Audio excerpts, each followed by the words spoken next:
Salut, c'est Xenio de Hard Awakening pour inaugurer une nouvelle série sur le Deep Learning et TensorFlow. Le but de cette série sera de découvrir un peu le monde du Deep Learning et plus précisément l'API TensorFlow de Google qui nous permettra de réellement implémenter différentes architectures de Deep Learning. Bon, on fera ça sous Python et on verra les bases de TensorFlow, des architectures les plus simplistes à d'autres plus intéressantes à implémenter. On apprendra aussi à utiliser notamment TensorBoard, l'outil de visualisation fourni avec TensorFlow, qui nous permettra de mieux comprendre nos architectures, nos réseaux de neurones. Malgré le côté très pratique de tout cela, il faut quand même un peu de théorie pour comprendre ce qu'on fait, histoire qu'on ne fasse pas ça dans le vide. Mais ne vous inquiétez pas, on n'ira pas dans les détails mathématiques. Je vais fournir sur le site et en description une liste de ressources intéressante à lire, qui vous donnera une certaine culture sur le deep learning. Je vous recommande assez fortement d'en lire quelques-unes. Dans cette liste, il y aura des architectures qui sont intéressantes à implémenter et qu'on implémentera plus tard, notamment par exemple ce réseau, le AlexNet, qui est quand même un réseau très important qui a un peu créé le boom en 2012 du deep learning. Voilà. Bon, qu'est-ce que c'est que le deep learning? C'est une branche du machine learning, un domaine de l'informatique, qui consiste à avoir des algorithmes qui vont s'entraîner automatiquement quand on va leur fournir une base de données. C'est-à-dire, on va avoir une base de données. L'exemple le plus classique, c'est la base de données MNIST, c'est-à-dire la reconnaissance de chiffres écrits à la main. Donc, on va avoir une base de données de chiffres écrits à la main, et leur label, c'est-à-dire si c'est un 2, si c'est un 3, si c'est un 4, et on va l'envoyer dans notre algorithme, et derrière, ça va nous ressortir la valeur du chiffre.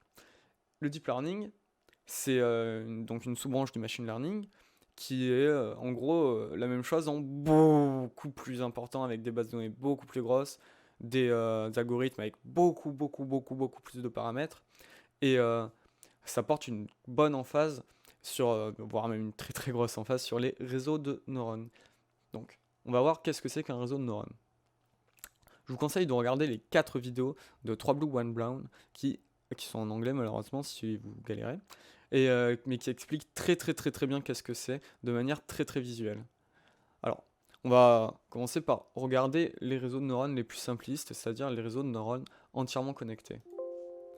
Euh, on va avoir des entrées qui vont représenter nos pixels de notre image, de chiffres écrits à la main. Là, on va dire qu'on va avoir une seule couche de neurones avec 3 neurones dedans. On va avoir des sorties. Bon, là, on va mettre que deux sorties, sinon ça va trop complexifier le dessin. Alors, on va voir dans un premier temps les réseaux de neurones entièrement connectés, c'est-à-dire on rejoint simplement tout. Voilà, donc là on va avoir 15 connexions, c'est-à-dire 3 x 3 plus 3 x 2, qui vont être équivalents à 15 paramètres. On peut visualiser ces connexions sous forme matricielle, c'est-à-dire, oula, il n'est pas très bien ce pinceau, c'est-à-dire que chaque connexion va être un chiffre, par exemple 0,2, n'importe, et on va nommer nos entrées E, notre sortie S pour sortie, et notre couche de neurones N pour neurone.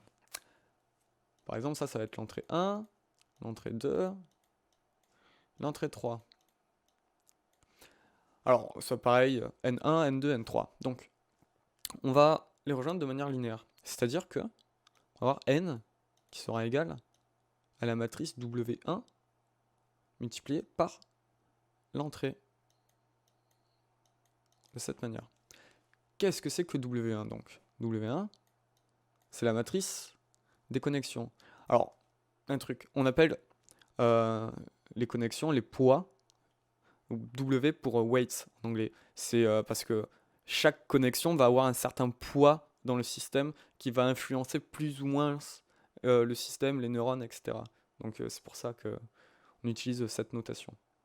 Alors, ça va être une matrice de 3 x 3 parce qu'on a 3 neurones en sortie et 3 neurones en entrée, donc 9 connexions. Et on va avoir ici les entrées.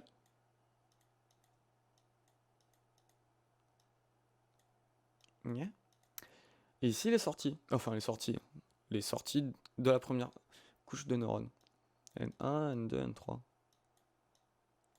Et donc, chaque point, chaque valeur de notre matrice, de notre tableau de poids, sera un de ces traits, une de ces connexions. Par exemple, E2, N2, le truc au milieu, là, ça sera E2, N2, ce trait-là, et qui va donc être une valeur. Donc voilà. De même pour les sorties qui vont être égales à la deuxième couche de neurones, multipliée avec les poids. Voilà. Et donc tout ça, ça va représenter notre modèle. C'est-à-dire qu'on va avoir une fonction, on va avoir des entrées qui vont être appliquées à une fonction, et ça va nous donner une sortie. Par exemple, ici, ça va nous dire, hop, ça c'est un 2. Voilà. Donc, à partir de là, il faut connaître quels sont les paramètres. Ici, il y a 15 paramètres. C'est déjà pas mal, 15 dimensions. Mais il peut y avoir des paramètres, des réseaux. Par exemple, ce réseau, le AlexNet, il y a 60 millions de paramètres avec plein de couches à convolution de neurones séparées, puis ensuite des couches connectées comme ça. Donc ça devient très rapidement très complexe et très lourd en puissance de calcul, désolé. Et donc, on connaît pas donc ces paramètres à la base. On va les initialiser de manière aléatoire en suivant une certaine loi. Et on va chercher à les entraîner, parce qu'on fait du machine learning, du deep learning, et le but c'est d'entraîner nos algorithmes. Donc on initialise, et on veut les entraîner. Comment on va les entraîner? C'est-à-dire, on va prendre notre immense base de données, les 55 000 images du MNIST, pour la reconnaissance de chiffres manuscrits, et on va les faire passer dans notre réseau, et à chaque fois, on va récupérer la valeur de sortie, genre S de sortie, genre on va l'appeler S1, et on va le comparer à la vraie valeur, c'est-à-dire par rapport au vrai label de notre image, c'est-à-dire si c'est un 5 par exemple. Et ça va nous donner notre distance en fait à on va appeler ça R. Ça va nous donner notre distance à la réelle valeur, à ce qu'on cherche réellement. C'est l'erreur en fait. Et donc le but ça va être de minimiser cette erreur.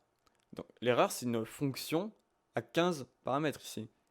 Donc c'est très compliqué de trouver le minimum de ce genre de fonction. Alors, on va utiliser le principe de descente de gradient, qui consiste à calculer comme une sorte de dérivée, c'est à 15 dimensions, la pente, pour savoir dans quelle direction on doit aller pour minimiser notre fonction. Et bon, c'est là qu'on va pas aller dans les détails de comment l'algorithme marche, parce que c'est quand même assez complexe. C'est-à-dire qu'à chaque fois, on va calculer le gradient, on va descendre un peu dans la bonne direction, ça va optimiser un peu plus nos paramètres, et on va faire ça plein de fois, pour les 55 000 images, et on va faire ça plusieurs fois sur ces 55 000 images. Genre, on va repasser plusieurs fois sur la totalité des images, et c'est pour ça que c'est long à entraîner, parce qu'il y a de grosses bases de données avec beaucoup de paramètres, etc. Et on va faire ça plein de fois, et à chaque fois notre algorithme il va optimiser un peu ses variables, il va être un peu mieux jusqu'à ce qu'on puisse plus vraiment l'optimiser. Et ça va jouer en fonction de quelle architecture on aura choisi, la précision finale de notre algorithme, et aussi en fonction de la qualité, la taille de la base de données originale. Voilà. Alors ça c'est l'idée de base derrière le deep learning. En pratique, où est-ce qu'il est mon curseur? En pratique, ici, on va rajouter des constantes qui seront pareilles à initialiser de manière random. Enfin, pour le coup, ça, on va plutôt l'initialiser de manière constante, qui permettront de donner une certaine flexibilité. C'est-à-dire, ça va paraître on va juste faire un offset en fait. C'est on multiplie et hop, comme une fonction affine, on va se décaler. Ça donne pas mal de flexibilité à l'architecture, sinon c'est beaucoup trop simpliste, on va pas aller très loin. Déjà que de base, ce type de couche de neurones est très simpliste, ce serait vraiment peu précis. Et par ailleurs, on peut même avoir 2 ou 3 couches comme la couche N au milieu. Ça dépend. Voilà. Ça, c'est donc l'idée de base d'un réseau de neurones qu'on mettra en place dans la prochaine vidéo sous TensorFlow en Python. On fera pas exactement celui-ci, on mettra 2 couches de neurones connectées de manière entièrement connectée, et avec, ouais, disons 200 neurones par couche. Honnêtement, on s'en moque un peu de la valeur. On verra plus tard comment optimiser le nombre de neurones, le nombre de couches, etc. C'est-à-dire les hyperparamètres. Voilà. Voilà pour tout, et merci d'avoir regardé cette vidéo, et on se retrouve dans la prochaine vidéo.